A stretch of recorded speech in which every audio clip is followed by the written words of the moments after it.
सच सामने आने के बाद बारी खुद को रोक नहीं पाएगा और सीधे परेशान के पास पहुंच जाएगा। उसकी आंखों में पछतावा, दर्द और बेकली साफ नजर आएगी। अचानक बारी को सामने देखकर परेशान हैरान रह जाएगी। कांपती आवाज में बारी उससे पूछेगा, तुमने मुझसे इतना बड़ा सच क्यों छुपाया? मैं तुमसे नफरत नहीं करता था, मैं आज भी तुमसे मोहब्बत करता हूं।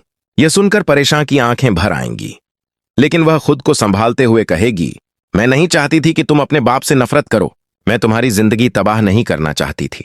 उसकी बात सुनकर बारी और ज्यादा जज्बाती हो जाएगा। उसे एहसास होगा कि परेशान ने हमेशा उसकी खुशी को अपनी मोहब्बत से ऊपर रखा।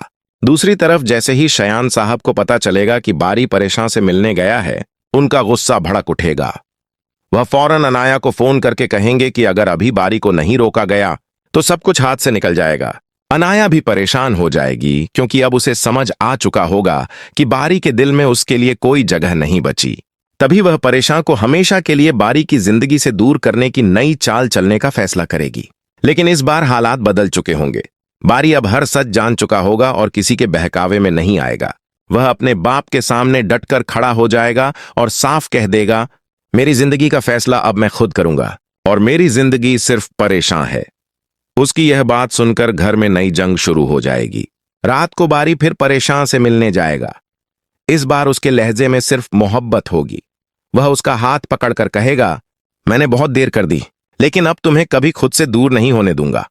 परेशान रोते हुए कहेगी, मुझे डर लगता है, तुम्हारे बाप हमें कभी एक नहीं होने देंगे। बारी तुरंत जवाब देगा, अगर पूरी दुनिया भी खिलाफ हो गई तब भी मैं तुम्हारा साथ नहीं छोड़ूंगा। उधर अनाया शयान साहब को और भड़काएगी। गुस्से में आकर शयान साहब एक खतरनाक साजिश रचेंगे ताकि परेशान हमेशा के लिए बारी की जिंदगी से निकल जाए। लेकिन इस बार मैना दोनों का साथ देने का फैसला करेगी।